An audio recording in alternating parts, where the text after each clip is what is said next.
Bismillahirrahmanirrahim. Assalamualaikum warahmatullahi wabarakatuh. Good afternoon, everyone. Allow me to introduce myself. I am Aisyah from Group 6 as the moderator today. Let me start by giving you some background about improper integral.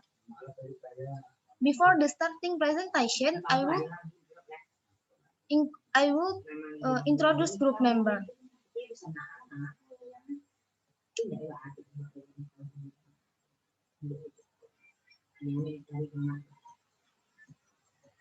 The first, Aisyah. Second, Otari Nurpermata. Third, Selvi Rizky Rahayu and Wirdatul Hasanah.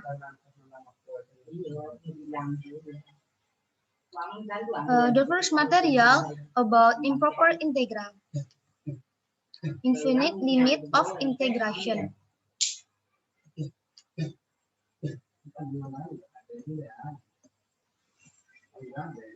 Infinite limit of integration consists from 1. Infinite limit, 2. Probability density function, 3. The paradox of Gabriel-Horn.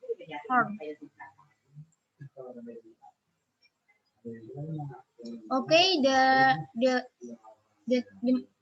the first material will be explained by Selvi Rizky Rahayu. Please. Okay, thanks Aisyah. Baiklah, saya akan menjelaskan tentang materi pertama, yaitu infinite limit atau limit tak hingga. The infinite limit is an appropriate study determining the tendency of a function if the variable value is made larger. We say x goes to infinity written x menuju tak hingga, meaning that the value of x is getting bigger or bigger without limit. Limit tak hingga merupakan kajian yang tepat untuk mengetahui kecondongan suatu fungsi jika nilai variabelnya dibuat semakin besar. Dapat kita katakan x menuju tak hingga, dan dapat kita tulis x tanda panah tak hingga. Artinya nilai x semakin besar atau bertambah besar tanpa batas. Next.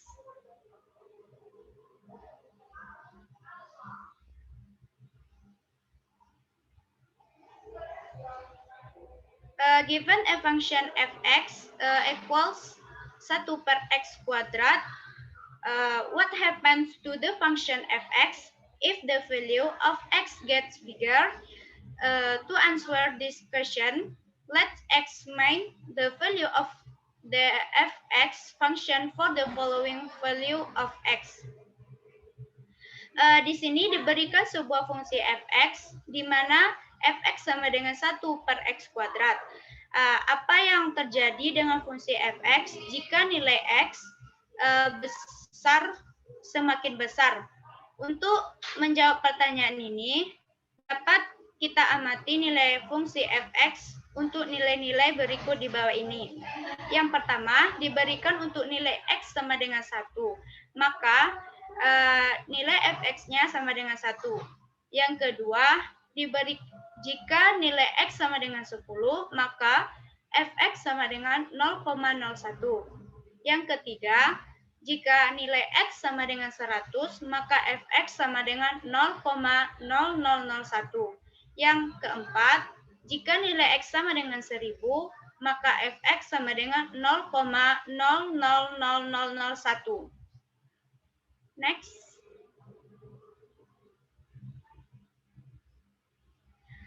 From the data above, you can see that the value of fx gets closer to 0 as x gets bigger. Now look at the graph of each function. Dari data yang sebelumnya, kita tahu bahwa nilai fx semakin mendekati 0.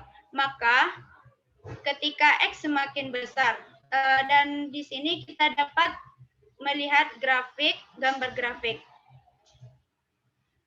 It is clear that the curve y sama dengan 1 per X kuadrat gets closer to the line Y sama dengan 0.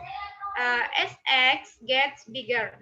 In fact, no matter how big X we take, the value of 1 per X kuadrat will get closer to 0.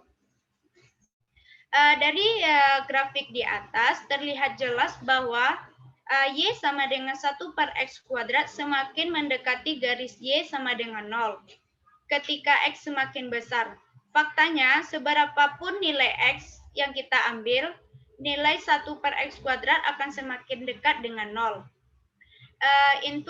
Intuitively, we conclude if X gets bigger indefinitely, the value 1 per X kuadrat gets closer to 0. In limit notation, this statement is right limit X menuju min tak hingga 1 per, maka 1 per X kuadrat sama dengan 0.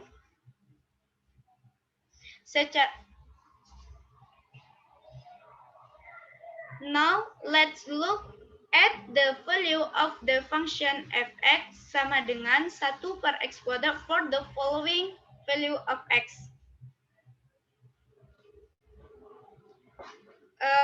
Sekarang dapat kita coba atau kita amati untuk nilai fungsi fx sama dengan 1 per x kuadrat.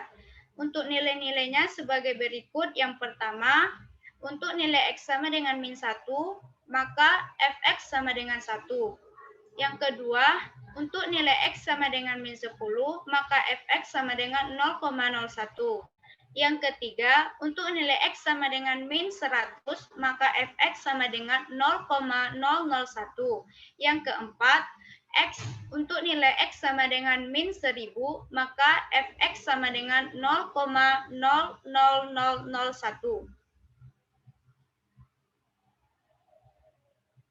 Next method.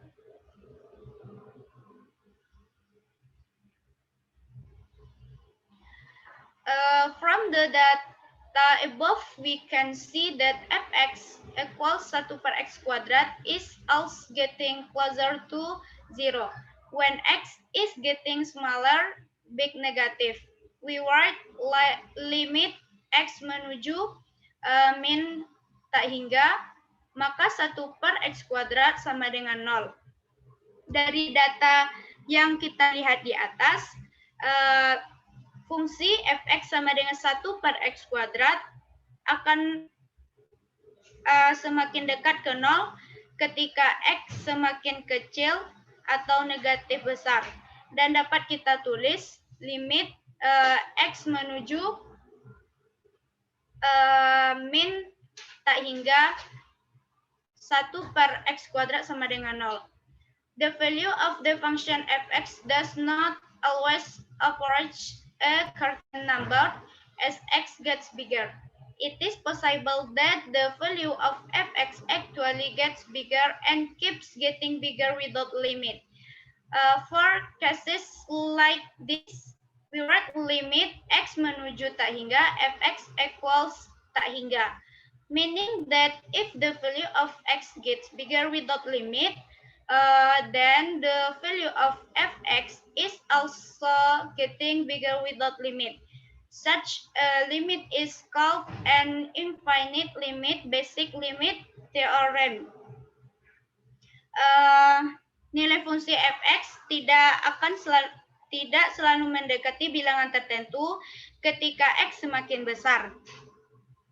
Bisa saja nilai x justru semakin besar dan terus bertambah besar tanpa batas. Untuk kasus seperti ini, kita tulis x menuju tak hingga, fx sama dengan tak hingga. Maka nilai fx juga semakin besar tanpa batas. Limit seperti ini disebut sebagai limit tak hingga di tak hingga.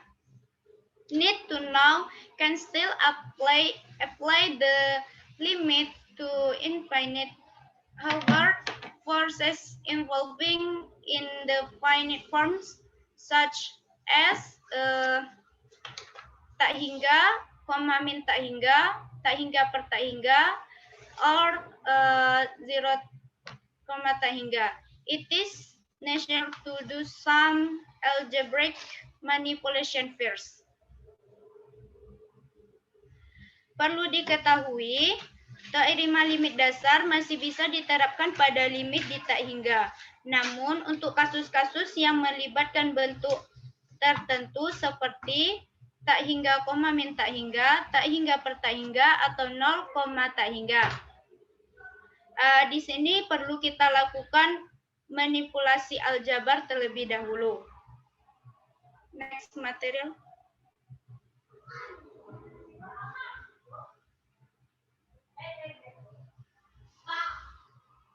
Untuk lebih jelasnya, ada beberapa sifat dari limit, integral limit.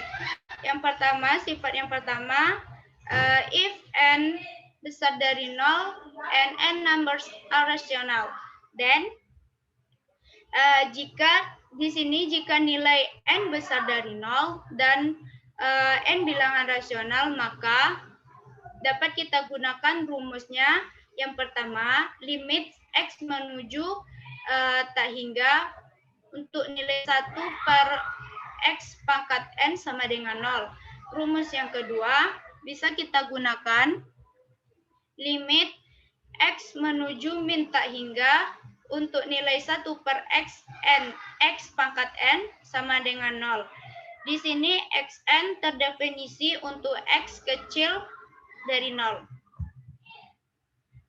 Next.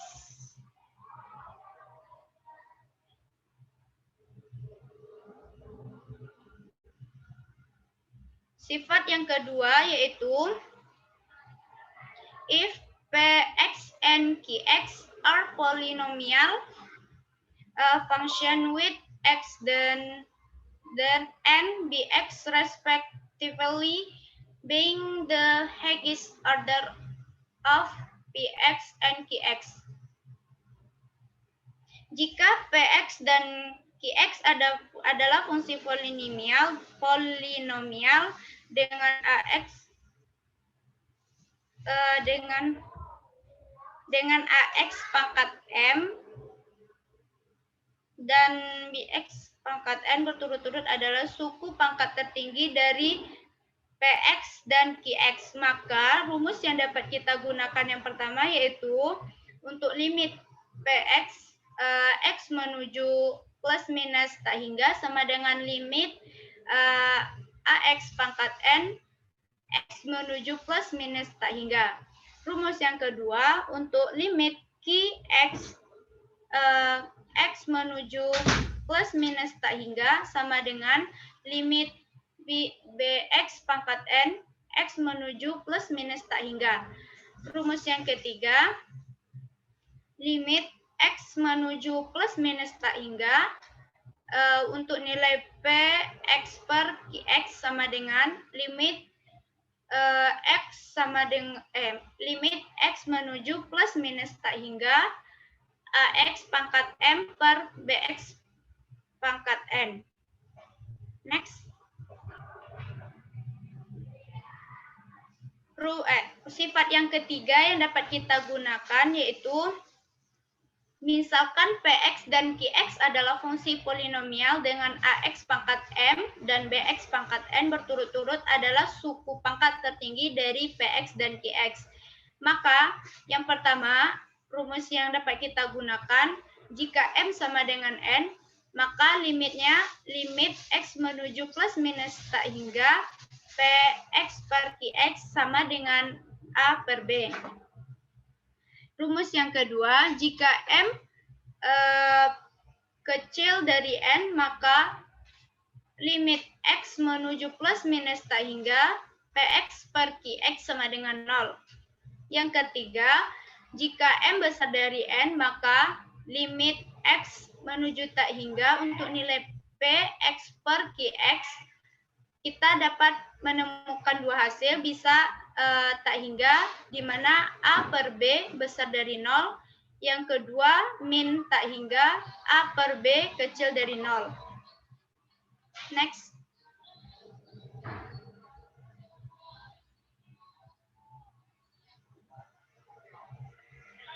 We can translate the above properties in the following points. Dari beberapa sifat di atas dapat kita simpulkan dalam 3 poin. Yang pertama, if the highest rank of the numerator equals the highest rank of the denominator, the limit value is the coefficient of the highest rank of the numerator divided by the coefficient of the highest rank of the denominator. Jika pangkat tertinggi pembilang sama dengan pangkat tertinggi penyebut, nilai limitnya kita dapatkan yaitu koefisien pangkat tertinggi pembilang dibagi koefisien pangkat tertinggi penyebut. Yang kedua, if the highest rank of the container is the highest rank of the denominator, the limit value is 0. Jika pangkat tertinggi pembilang kecil dari pangkat tertinggi penyebut, maka nilai limitnya sama dengan 0. Yang ketiga, if the highest rank of the denominator besar dari the highest rank of the denominator, the limit value is tak hingga as long as the coefficient ratio is positive, or min tak hingga as long the coefficient ratio is negative. Jika pangkat tertinggi pembilang besar dari pangkat tertinggi penyebut, maka nilai limitnya kita dapatkan 2, yaitu tak hingga dengan syarat asalkan dengan syarat perbandingan koefisiennya positif. Yang kedua yaitu kita dapatkan hasilnya min tak hingga dengan syarat perbandingan koefisiennya negatif. Next.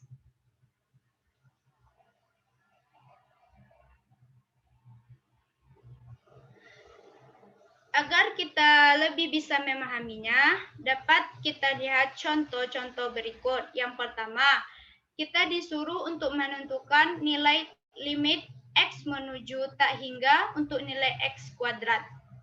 Di sini, cara penyelesaiannya yang pertama, dapat kita misalkan Fx sama dengan X kuadrat. Kita beri nilai X sama dengan 1, maka nilai Fx-nya sama dengan 1. Untuk nilai X 10, maka kita dapatkan jika kita masukkan ke rumus, jadinya nilai Fx sama dengan 100. Untuk nilai X 100, kita masukkan nilainya ke rumus, maka nilai Fx sama dengan 10.000.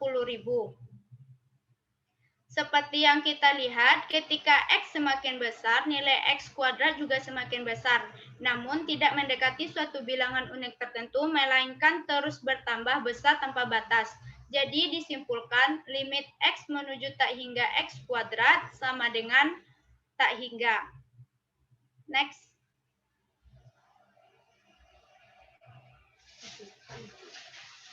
Contoh yang kedua, kita disuruh untuk menentukan nilai limit X menuju tak hingga untuk X pangkat 3 dikurang 7X kuadrat.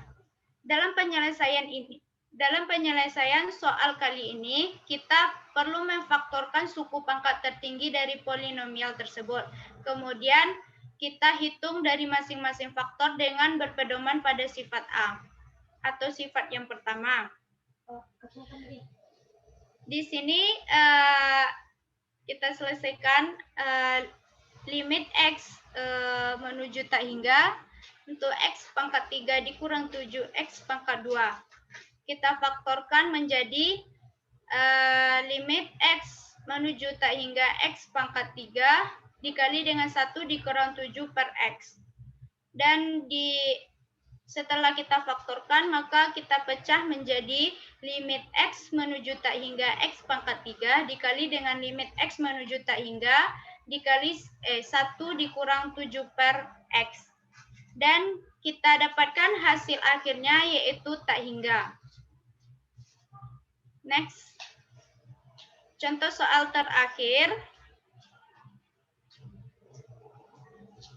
Di contoh ketiga ini, kita disuruh untuk menentukan limit X menuju tak hingga X pangkat 3 dikurang 4X per 3X pangkat 3 ditambah X kuadrat. Solusi untuk menyelesaikan soal ini, kita disuruh untuk membagi pembilang dan penyebut dengan variabel pangkat tertinggi dari penyebut. Di soal ini pangkat penyebutnya yaitu X pangkat 3. Kemudian kita hitung limit dari masing-masing suku dengan berpedoman pada sifat pertama. Dapat kita lihat cara penyelesaiannya pada monitor. Di sini di penyebut, pembilang dan penyebut dibagi. Maka dari soal yang ketiga ini didapatkan hasil akhirnya yaitu 1/3. Sekian materi dari saya. Saya kembalikan kepada moderator.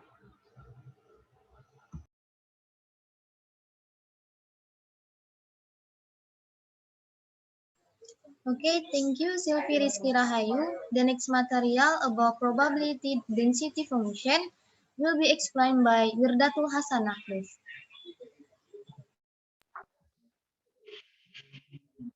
Thanks, Aisyah.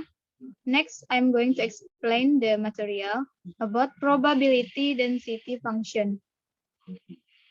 In probability theory, the probability density function is a group function which is often used in theory statistics to explain a behavior probability distribution on the theoretical.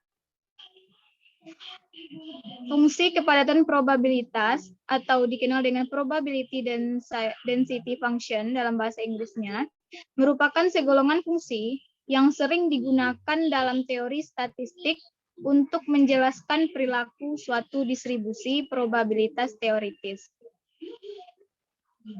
Next.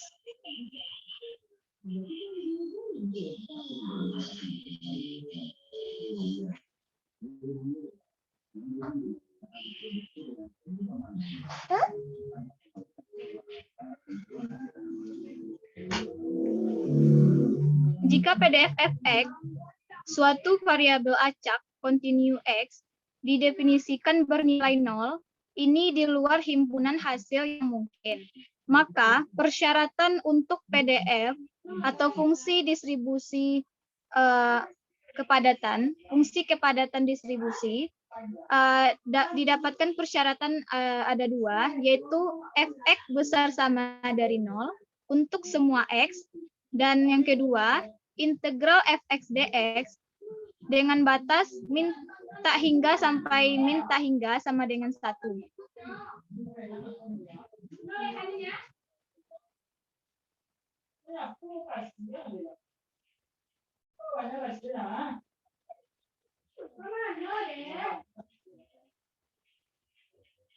Dalam materi PDF ini terdapat means dan variance. Dengan means dilambangkan dengan P, mu sama dengan rumus mu sama dengan EX sama dengan integral fx dengan batas min tak hingga sampai tak hingga. Dan yang kedua yaitu variance dengan lambang sigma kuadrat sama dengan fx sama dengan integral x dikurang mu dikuadratkan fx dx dengan batas min tak hingga sampai tak hingga. Variance atau sigma kuadrat suatu variabel acak adalah ukuran dispersi atau penyebaran probabilitas, dapat juga dengan rumus sigma kuadrat sama dengan EX kuadrat dikurang mu kuadrat. Ketika sigma kuadrat kecil, secara dasar distribusi probabilitas terpusat secara dekat di sekitar rataan. Ketika sigma kuadrat besar, probabilitas lebih tersebar. Next.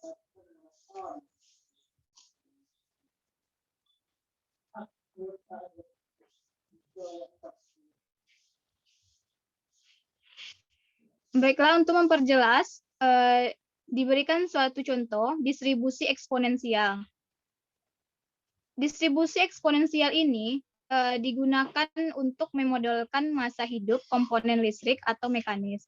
Dengan mempunyai PDF, Fx sama dengan lambda E pangkat min lambda X, dan Fx sama dengan 0. Jika 0 kecil sama dari X. Di mana lambda suatu konstanta positif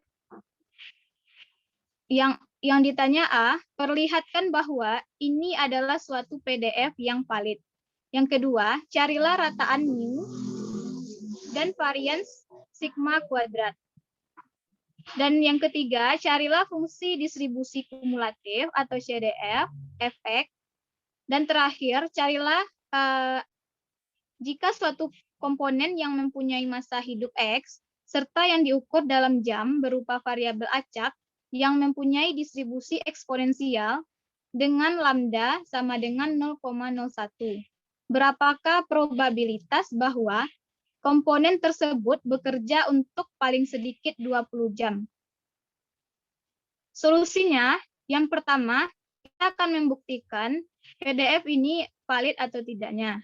Dengan itu, kita memasukkan rumus integral Fx dx dengan batas min tak hingga sampai tak hingga sama dengan 0 dx, integral 0 dx min tak hingga sampai 0 ditambah dengan integral lambda dikali E pangkat min lambda X dx dengan batas 0 sampai dengan integral. Sehingga didapatkan bahwa integral Fx dx pangkat integral Fx dx dengan batas min tak hingga sampai tak hingga dengan hasil 1, sehingga Fx adalah PDF yang valid sesuai dengan persyaratan di awal. Yang kedua, kita disuruh untuk mencari rataan dan varians. Untuk mencari rataan yang dilambangkan dengan mu, dengan rumus Ex sama dengan integral X Fx dx dengan batas min tak hingga sampai tak hingga, ini dapat dipecah jadi integral X dikali 0 dx dengan batas min tak hingga sampai 0 ditambah integral X dikali lambda pangkat min lambda kali X dx dengan batas 0 sampai dengan tak hingga. Jadi di sini kita akan menerapkan integrasi parsial yang kedua dengan memisahkan U sama dengan X, sehingga dV sama dengan lambda dikali E pangkat min lambda X dx. Sehingga du-nya kita dapatkan sama dengan dx, V sama dengan min E pangkat min lambda X.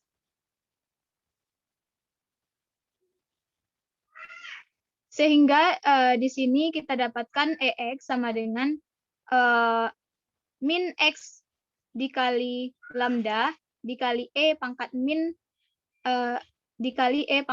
lambda kali X dengan batas 0 sampai dengan tak hingga dikurangi dengan integral min E pangkat min lambda X dx dengan batas 0 sampai dengan tak hingga, sehingga didapatkan rataan sama dengan 1 per lambda.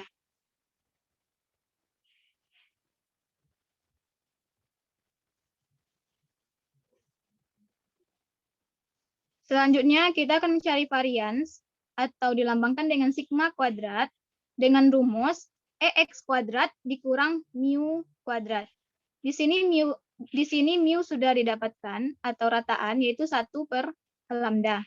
Jadi tinggal masukin EX kuadrat itu sama dengan integral X kuadrat Fx dx dengan batas min tak hingga sampai tak hingga dikurangi dengan mu kuadrat yaitu 1 per lambda dikuadratkan.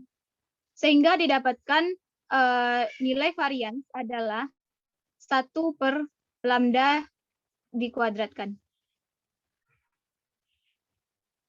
Selanjutnya untuk yang ketiga, kita diminta untuk mencari fungsi distribusi kumulatif atau CDF.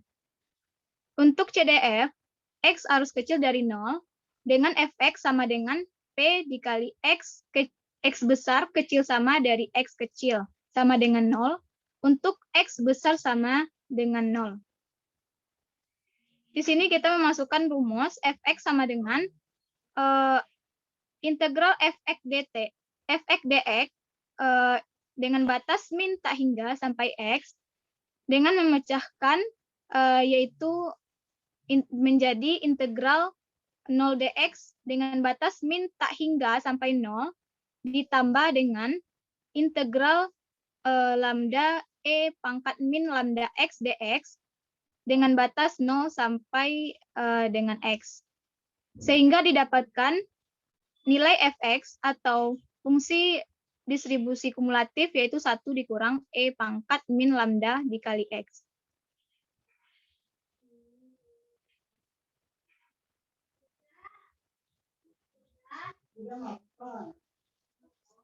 Selanjutnya yaitu yang keempat. Di sini kita akan mencari nilai dari berapakah probabilitas bahwa komponen tersebut bekerja untuk paling sedikit 20 jam. Maka kita menggunakan rumus dari fungsi distribusi kumulatif yang di atas dengan menerapkan lambda sama dengan 0,01 dengan peluang bahwa komponen bekerja paling sedikit 20 jam adalah peluang bahwa masa hidup adalah 20 jam atau lebih lama dengan P X besar dari 20 sama dengan integral lambda E pangkat min lambda pangkat X dengan rumus integral lambda dikali E pangkat min lambda X dx dengan batas 20 sampai dengan tak hingga. Sehingga dimasukkan nilai lambda 0,01 dan nilai X 20 sehingga didapatkan E pangkat min 0,2 dan hasilnya 0,819.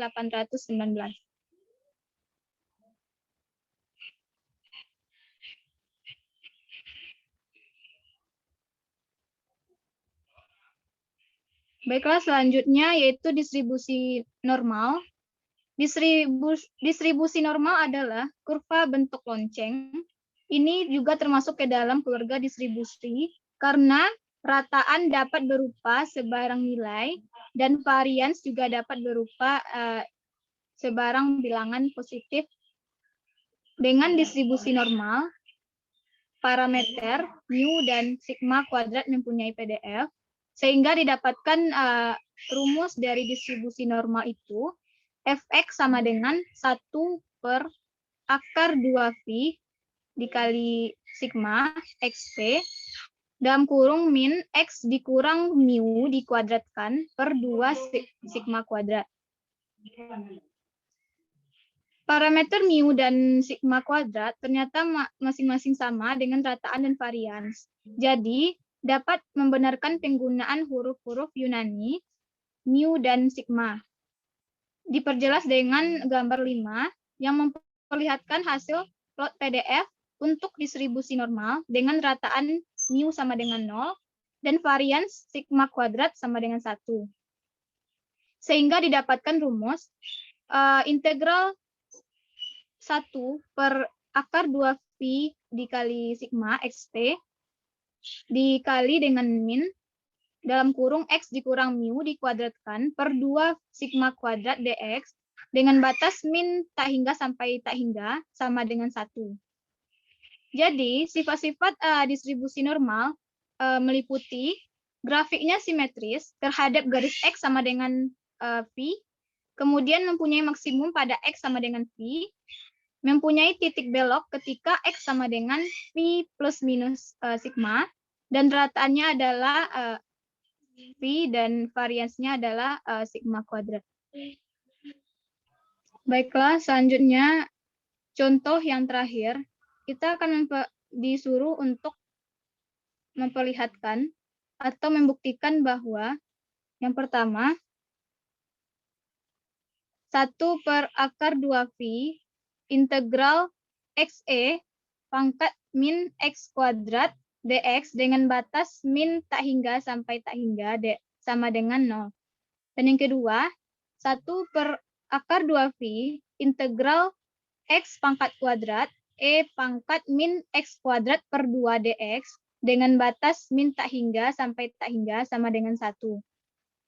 Solusinya, yang pertama, 1/(2)phi dikali dengan integral x e pangkat min x kuadrat per 2 dx dengan batas min tak hingga sampai dengan tak hingga itu sama dengan limit b menuju tak hingga dikali dengan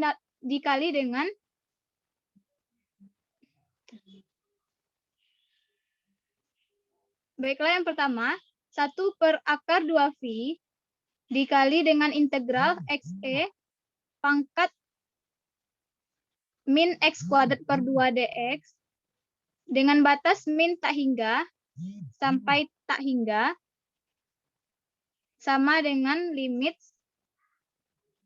b menuju x min 1/(2)phi integral b menuju dikali dengan integral e pangkat min x kuadrat per 2 min x dx dengan batas 0 sampai dengan b. Sehingga didapatkan hasilnya 1/(2)phi. Karena xe pangkat min x kuadrat per 2 adalah fungsi ganjil, maka 1/(2)phi dikalikan dengan integral xe pangkat min x kuadrat per 2 dx dengan batas min tak hingga sampai tak hingga itu sama dengan min 1/(2)phi dikalikan dengan integral xe pangkat min x kuadrat per 2 dx dengan batas 0 sampai tak hingga sama dengan min 1/(2)phi. Jadi dapat kita masukkan rumus dari 1/(2)phi integral xe pangkat min x kuadrat dx dengan batas min tak hingga sampai tak hingga itu sama dengan min 1/(2)phi integral xe pangkat min x kuadrat per 2 dx dengan batas min tak hingga sampai 0 ditambah dengan 1/(2)phi integral xe min x kuadrat per 2 dx dengan batas 0 sampai dengan tak hingga. Itu sama dengan min 1/(2)phi ditambah 1/(2)phi sama dengan 0. Selanjutnya yang kedua, karena e pangkat min x kuadrat per 2 adalah fungsi genap, dan karena integral 1/(2)phi e pangkat min x kuadrat per 2 dx dengan batas min tak hingga sampai tak hingga sama dengan 1, maka 1/(2)phi integral x kuadrat e pangkat min x kuadrat per 2 dx dengan batas 0 sampai tak hingga sama dengan limit b menuju tak hingga 1/(2)phi integral x e min pangkat min x kuadrat per 2x dx dengan batas 0 sampai dengan b. Sehingga didapatkan bahwa 1/(2)phi dalam kurung 0 ditambah integral e pangkat min x kuadrat per 2 dx dengan batas 0 sampai tak hingga itu sama dengan 1/2. Oleh karena itu, x kuadrat e pangkat min x kuadrat per 2 adalah fungsi genap, jadi kita peroleh kontribusi serupa untuk bagian kiri sumbu y.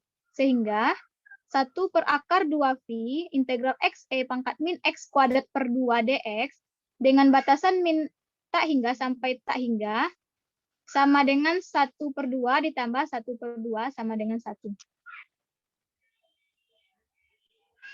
Baiklah, sekian dari saya. Saya kembalikan kepada moderator.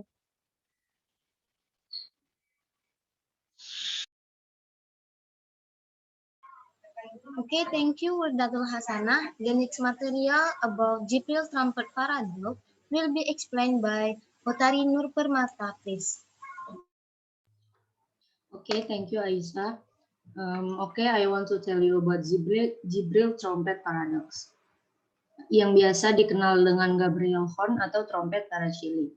Jibril Gabriel horn trumpet is a graphic image of the function 1 divided by x with a domain 1 less than x rotates 316 degrees three-dimensional plane. There is an interesting paradox about the trumpet known as the paradox of the Jibril trumpet or Torricelli trumpet. According to its originator named Evangelista Torricelli, this trumpet has a finite volume with an infinity area. Next.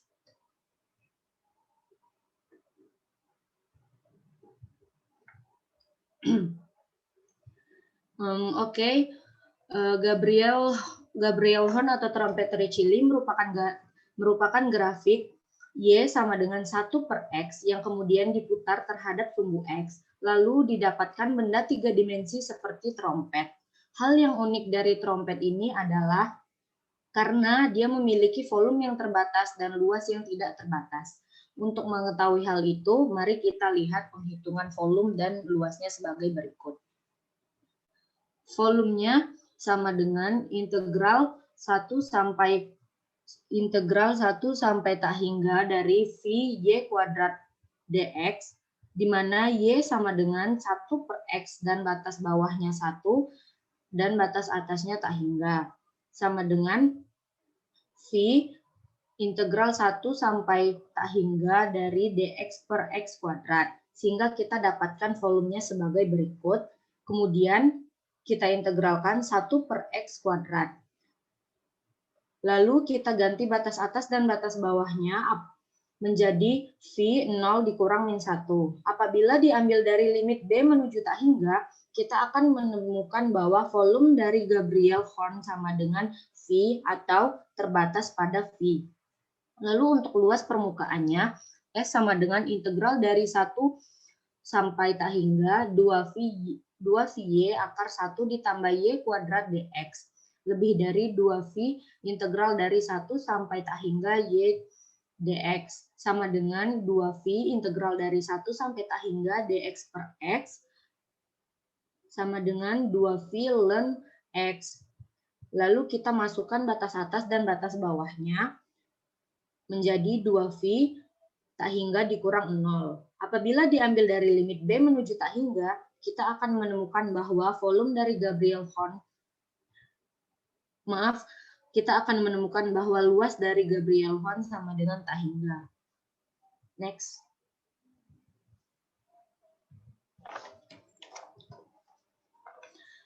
How did Torricelli trumpet form?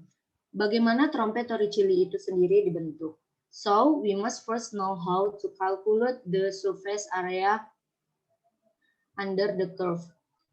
Jadi, hal pertama yang harus kita tahu adalah bagaimana cara kita untuk menghitung kurva di bawah, untuk menghitung luas di bawah kurva. Divide the area into small squares having the height fx, xi and the width delta xi.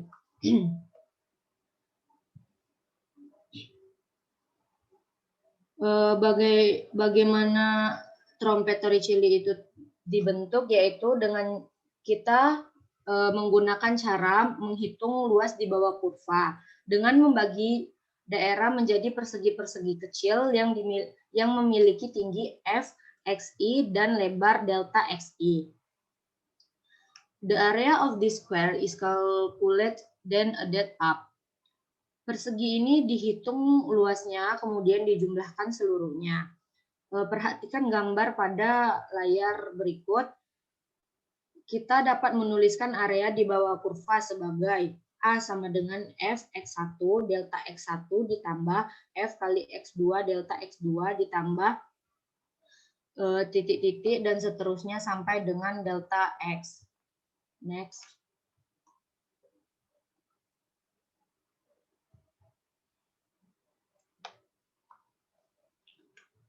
Lalu kita asumsikan bahwa delta X1 bernilai sama untuk setiap persegi, sehingga delta X1 sama dengan delta X2 sama dengan delta Xn.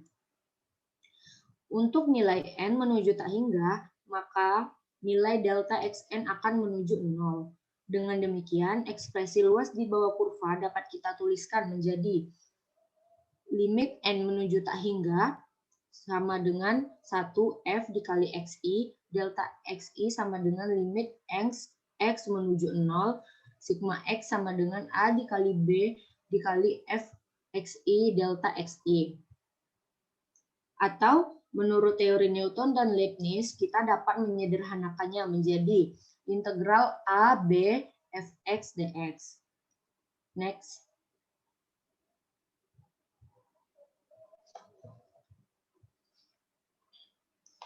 Baiklah, sekarang kita tinjau paradoks trompet Torricelli sebagai berikut. We draw a curve fx equals 1 divided by x in the domain 0 point infinity, which we rotate along the x-axis to produce a surface like in the picture. Kita gambarkan kurva fx sama dengan 1 per x pada domain 0, tak hingga yang kita putar pada sepanjang sumbu x sehingga menghasilkan suatu permukaan seperti pada gambar. Seperti yang sudah saya sebutkan di awal tadi, trompet ini memiliki volume yang terhingga dan luas permukaan yang tak terhingga. Dapat kita buktikan dengan menghitung volume dan luas berikut ini. Next.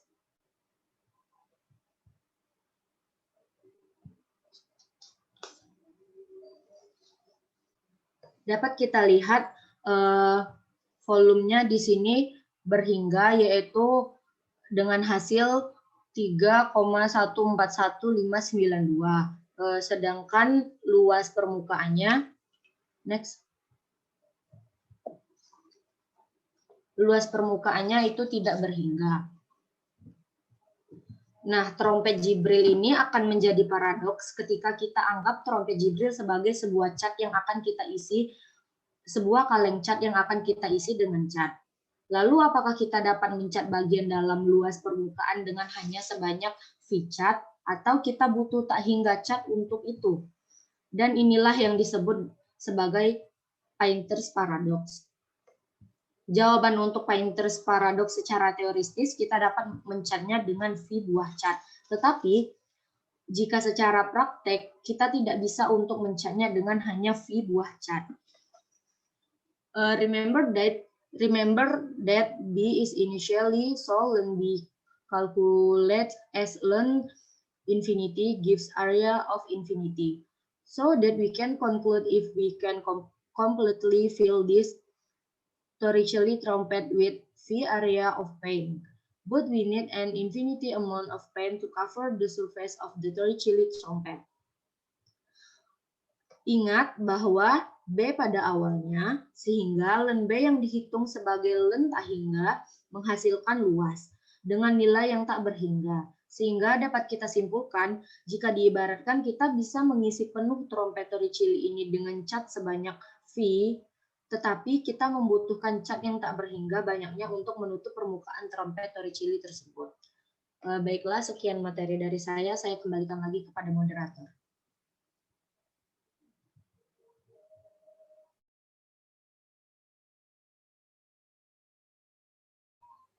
Okay, thank you, Tari Nur Permata. The next material about improper integral, infinite integral, will be explained by saya sendiri.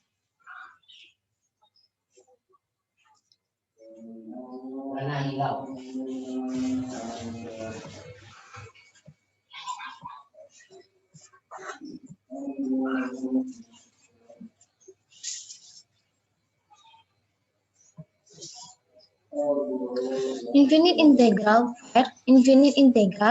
consists from integrand that do not reach on an endpoint to an infinite integrand at an interior point.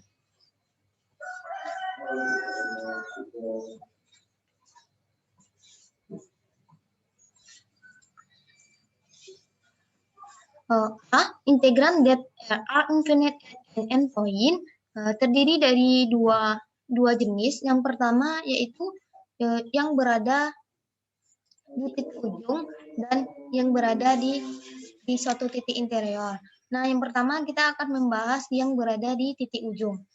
Yang berada di titik ujung ini terdiri dari dua jenis, yaitu yang pertama if f is continuous in A point B in bracket, dan limit x menuju B min fx equals plus minus hingga, di mana rumusnya yaitu B menuju integral dengan batas atas B dan batas bawahnya A fx dx sama dengan limit B menuju B min integral dengan batas atas B dan batas bawah A fx dx.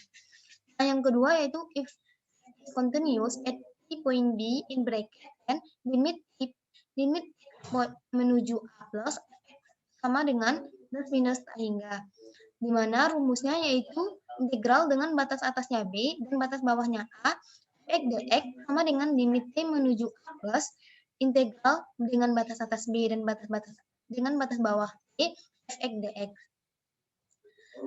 Dari dua poin ini dapat saya jelaskan bahwa yang berada di titik A, B yaitu x yang menuju B min ini yaitu terjadi kehinggaan pada nilai B-nya. Ketika kita masukkan nilai B-nya, maka dia menghasilkan suatu ketahinggaan. Untuk poin yang kedua ini yaitu x menuju A plus ini yaitu ketika kita memasukkan nilai A-nya ini menghasilkan suatu ketahinggaan. Untuk menentukan apakah dia suatu konvergen dan divergen, yaitu dengan jika kita masukkan suatu nilainya, jika menghasilkan suatu nilai, maka dia disebut dengan konvergen. Namun, jika kita memasukkan suatu nilai dan menghasilkan suatu hingga maupun minta hingga, maka dia disebut dengan divergen.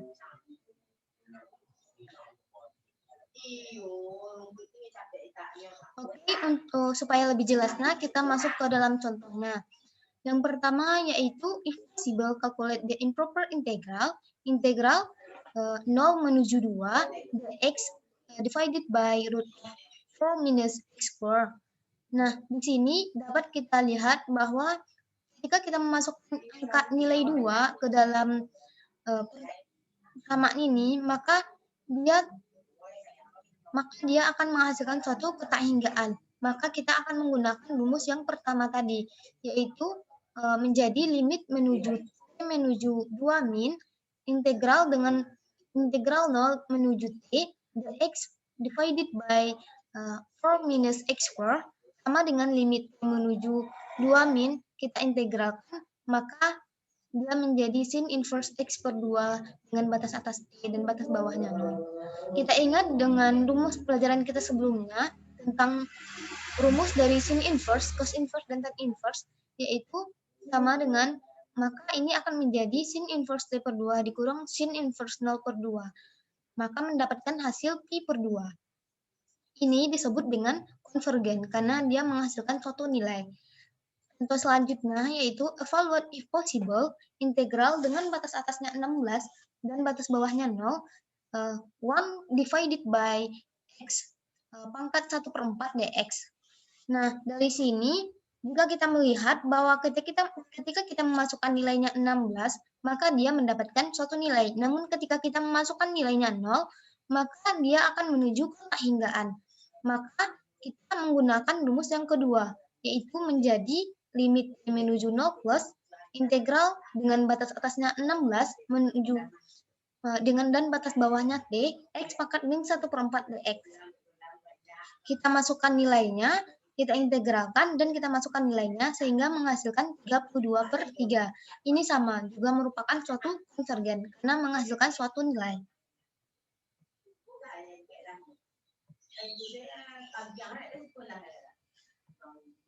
Oke, masuk ke poin yang kedua dari integran hingga. Yang kedua yaitu let continuous or A point B in bracket except A number C where A small than C small than B and suppose that limit A X menuju A mutlak X sama dengan hingga. Then we define di mana rumusnya yaitu integral dengan batas atas B dan batas bawahnya A f dx, integral A menuju C f dx ditambah integral C menuju B f dx. Untuk menentukan apakah dia konvergen maupun divergen sama dengan seperti sebelumnya, namun untuk di titik interior ini ruas kiri dan ruas kanannya sama-sama menghasilkan suatu nilai untuk konvergen, namun divergen yaitu dia menghasilkan suatu ketahinggaan. Maka dia disebut dengan divergen.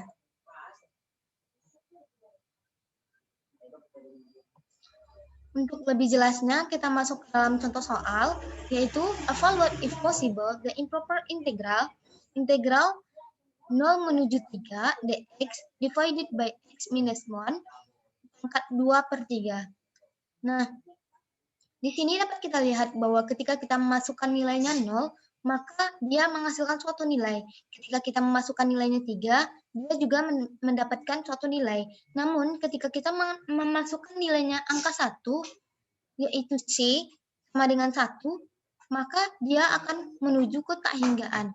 Maka ini akan menjadi integral 1, integral dengan batas atasnya 1 dan batas bawahnya 0, dx divided by x minus 1, pangkat 2/3, ditambah integral 3, 1 menuju 3, dx divided by x minus 1, pangkat 2/3.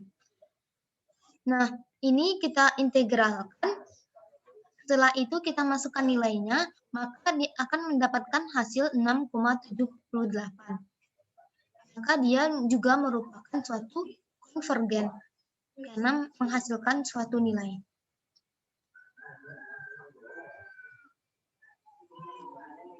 Sekian dari materi saya. Selanjutnya untuk menyimpulkan from the material, improper integral infinite limit of integration, dapat kita lihat kesimpulannya untuk dua gambar ini.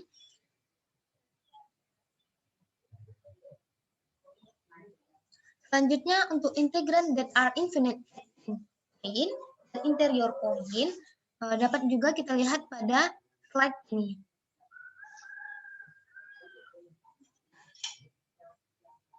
Oke, sekian dari presentasi kelompok saya. That's enough from our presentation. Thank you for attention. Saya sebagai moderator pamit undur diri dan teman-teman semua, saya sudahi. Wassalamualaikum warahmatullahi wabarakatuh.